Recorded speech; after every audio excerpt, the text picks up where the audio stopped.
विश्वविद्यालय से संबंधित बीए बीएससी तृतीय सेमेस्टर के स्टूडेंट्स ध्यान दें। उनका को करिकुलर एक्टिविटी जिसका नाम है उस पेपर का मानव मूल्य और पर्यावरण अध्ययन, यानी कि human values and environment studies. ये पेपर 100 मार्क्स का होता है। इसमें 25 मार्क्स आपको कॉलेज से मिलते हैं इंटरनल असेसमेंट्स के, और 75 मार्क्स का विश्वविद्यालय परीक्षा लेता है। इसमें से आपको बहुत ध्यान देने वाली बात है कि आपको 75 में से आपको 25 की जगह पर अब आपको 30 नंबर चाहिए, पहली बात। दूसरी बात, 100 क्वेश्चन आपको दे रखे होंगे, आपको 30 क्वेश्चन क्लियर करने ही हैं जिससे आप क्वालिफाइड हो जाएं। और इस कार्रवाई को आगे बढ़ाने के लिए मैं डॉक्टर पी.के. त्रिपाठी अभी 74 से सभी बच्चों के लिए शुभकामनाओं के साथ मैं बता रहा हूँ। इम्पोर्टेंट क्वेश्चंस इनको थोड़ा थोड़ा करके मैं रोज़ाना देता जाऊँगा। आपका बेड़ा पार हो जाएगा, आपका ये पेपर क्लियर हो जाएगा। तो आप बने रहें मेरे साथ और अपने सभी दोस्तों के पास भी बताते रहिएगा, सेंड कर दिए। और इसे आप सब्सक्राइब कर सकते हैं डॉक्टर त्रिपाठी सर नाम के इस चैनल को। तो चलो बताते हैं अब आपको आगे क्या है। ये आप देखते हैं @डॉक्टर त्रिपाठी सर को करिकुलर एक्टिविटी का पेपर है और सेमेस्टर 3 बीए बीएससी के सभी बच्चों के लिए है।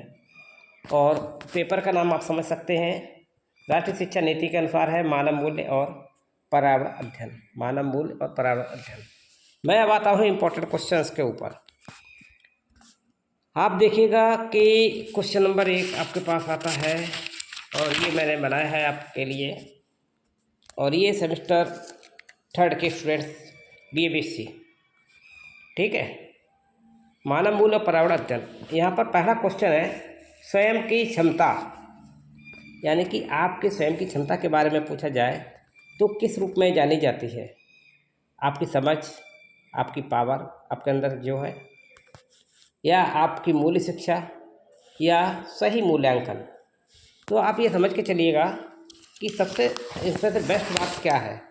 सभी बातें सही हैं, लेकिन इसमें सबसे बेस्ट बात जो आ रही है वो सही मूल्यांकन आ रहा है, यानी कि इसका आंसर डी सही है।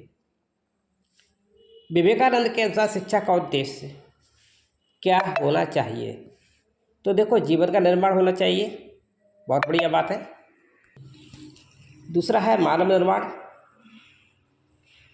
जीवन निर्माण, मानव निर्माण, चरित्र निर्माण, उपरोक्त सभी। तो विवेकानंद तो ये कहते हैं कि ऐसी शिक्षा होनी चाहिए। बहुत इम्पोर्टेंट तो वो चरित्र निर्माण पर देते थे, लेकिन इससे रिलेटेड ये बातें हैं जो हैं जीवन निर्माण, मानव निर्माण, चरित्र निर्माण, ये सारी चीज़ें फेवर में जा रही हैं। तो यहाँ पर इसका आंसर डी हो जाएगा। अगला क्वेश्चन आप देखिए, ने शिक्षा के अध्यात्मवादी दृष्टिकोण को धारण किया। तो किसने किया? महात्मा गांधी जी ने किया, या स्वामी विवेकानंद ने किया, या ए और बी दोनों सही? इस टाइप के क्वेश्चन जब होते हैं ए और बी दोनों पूछे जाएं तो यहाँ पर ए और बी दोनों अक्सर सही निकलते हैं। तो यहाँ पर यह आंसर इसका सी होगा। विवेकानंद के दर्शन को सामान्यतः रूप में जाना जाता है द्वैत वेदांत, विशिष्ट द्वैत वेदांत, व्यवहारिक वेदांत, और इनमें से कोई नहीं। तो ये बहुत ही सरल और सबको समझने वाले संत रहे हैं, और इसलिए इनको व्यवहारिक रूप में वेदांत को इन्होंने मान्यता दी। आगे आते हैं हम, विवेकानंद आधुनिक भारत के निर्माता हैं। ये कहने वाला कौन है? तो जिसने कहा तुम मुझे खून दो मैं तुम्हें आज़ादी दूंगा, तो आप समझ गए होंगे, नेताजी सुभाष चंद्र बोस। तो यहाँ पर प्रश्न के साथ में आपको आंसर भी मिल रहा है। धन तथा सृजन, धन हो आपके पास, उसका सृजन भी हो, ऐसी संबंधी गांधीवादी सिद्धांत जो था, ये इसके लिए 4 बातें इसमें बताई हैं: ट्रस्टीशिप, फेलोशिप, पूंजीवाद या समाजवाद। तो धन और धन से सृजन, तो ये ट्रस्ट के द्वारा ही हो सकता है, तो ये ट्रस्टीशिप इसका सही आंसर होगा, यानी कि ए। अगला क्वेश्चन देखिए, कार्य के बिना धन एक घातक पाप है। ये गांधी जी के दृष्टिकोण पर आधारित बल देता है। तो सीधी सी बात है कि श्रम करोगे तभी रोटी कमाओगे, तो बगैर इसके आपको फल नहीं मिलेगा। तो ये अगर आप मेहनत से धन नहीं कमाएंगे तो आपके लिए बहुत बड़ा घातक पाप हो जाएगा। और अक्सर होता है भ्रष्टाचारी लोगों के यहाँ बहुत तकलीफ़ें आती हैं। तो रोटी श्रम अवधारणा है इसमें। गांधी जी ने 1925, एक तो गांधी जी के बारे में है ये बात, एक तो 1925 आपको याद रखनी चाहिए कि यंग इंडिया याद रखना है आपको। पाप और पाप कितने थे, तो 7 पापों के बारे में इन्होंने बताया है।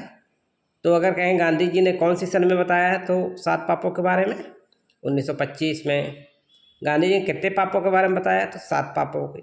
या गांधी जी ने किस में बताया है, तो यंग इंडिया में बताया है। तो ये आपके सामने 3 क्वेश्चन इसमें बनते हैं एक की चीज़। आगे देखिए किसका वर्णन गांधी जी ने अपने 2 फेफड़ों के रूप में किया है। तो अगर आप पास तो गांधी जी ने अपना वर्णन किया 2 फेफड़ों के बारे में। तो फेफड़े 2 ही होते हैं, तो यहाँ पर अहिंसा और शांति के साथ ही फेफड़े से चलेंगे। तो यहाँ पहला आंसर सही है।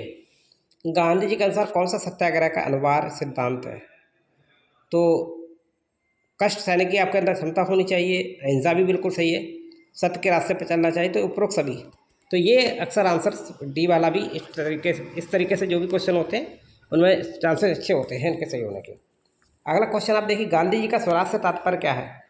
स्वराज्य होता है अपना राज्य होता है, लेकिन अपना कौन, देशवासियों के लिए।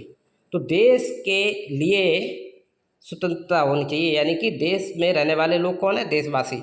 तो देशवासियों के लिए स्वतंत्रता, तो इसका आंसर बी सही होगा।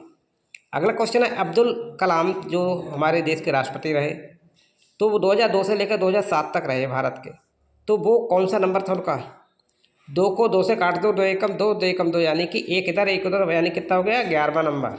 ऐसे याद कर लेना, 11वां नंबर था। विंग्स ऑफ फायर लिखा गया, तो ये हमारे इन्हीं राष्ट्रपति जी के द्वारा लिखा गया, APJ अब्दुल कलाम जी। ठीक है, APJ अब्दुल कलाम, आंसर इसका ए हो जाएगा। अगला क्वेश्चन देखिएगा, भारत के पूर्व राष्ट्रपति ने मूल आधारित शिक्षा के महत्व पर बल दिया था। तो वो कौन थे, वो APJ अब्दुल कलाम जी थे। ठीक है, आंसर सी है। इंटरनेट पर वस्तु हम खरीदते हैं, बेचते हैं, इसको हम लोग कहते हैं इंटरनेट खरीदारी। ठीक है, सी आंसर होगा। खोजे गए डेटा की गोपनीयता बनाए रखने के लिए हम उपयोग करते हैं। तो खोजे गए डाटा को कौन खोजेगा, गोपनीयता। खोजे गए डाटा की गोपनीयता कैसे बनी रहेगी, तो वो व्यक्तिगत सर्च इंजन पर ही होगा। हर व्यक्ति की अपनी गोपनीयता होती है। और किस तरीके के संगठित अपराध के लिए कार्य क्षेत्र प्रदान किया गया है, तो आप देखिए संगठित अपराध के लिए कार्य क्षेत्र किसके लिए किया गया है, भ्रष्टाचार के लिए व्यक्ति क्या करता है, बहुत संगठित रूप से अपराध करता है। तो आंसर ए हो जाएगा। कौन सा नियम साइबर सुरक्षा का उल्लंघन है, तो साइबर सुरक्षा में जब से लगती तो कहा जाता है हमला हुआ है, यानी कि अटैक हुआ, तो इसका आंसर बी हो जाएगा। सार्वजनिक अधिकारियों द्वारा प्राय व्यक्तिगत लाभ के लिए, जो अधिकारीगण होते हैं अक्सर क्या करते हैं, वो अपने व्यक्तिगत लाभ के लिए धोखे या आपराधिक गतिविधि को बढ़ावा देते हैं, ऐसा कार्य करते हैं। तो किस लिए के लिए करते हैं, सीधी सी बात है, उन्हें भ्रष्टाचार पे फोकस करते हैं, भ्रष्टाचारी है। कौन सी कार्रवाई, तो इसका आंसर हो गया था सी। कौन सी कार्रवाई साइबर सुरक्षा से समझौता कर लेती है, तो अगर किसी ने धमकी दे दी तो आपने साइबर सुरक्षा से समझौता कर लिया है, इसका आंसर सी हो जाएगा। भ्रष्टाचार के कारण हो सकता है क्या, आर्थिक असुरक्षा एक कारण हो सकता है, आयकर की उच्च दर हो सकती है, लोकतंत्र प्रणाली हो सकती, या सभी सही है। तो सीधी बात है कि भ्रष्टाचार व्यक्ति तभी करेगा जब उसके पास, उसे पता मेरा पैसा सुरक्षित नहीं है, तो मुझे और पैसा चाहिए। आयकर की उच्च दर यानी कि ज़्यादा इनकम टैक्स पड़ रहा है, तो उसे बचाने के लिए कर रहा है। लोकतंत्र की प्रणाली, सब अपनी मर्जी, सब आज़ाद है, तो फिर अपनी आज़ादी है तो भ्रष्टाचार करे रहो। तो इसका मतलब ये हो गया आंसर डी सही है। तो मैं इसी तरीके से सारे क्वेश्चंस आपको जल्दी जल्दी देता रहूँगा। बने रहे डॉक्टर त्रिपाठी सर के साथ, तो ये पेपर ऑब्जेक्टिव आएगा। Good luck.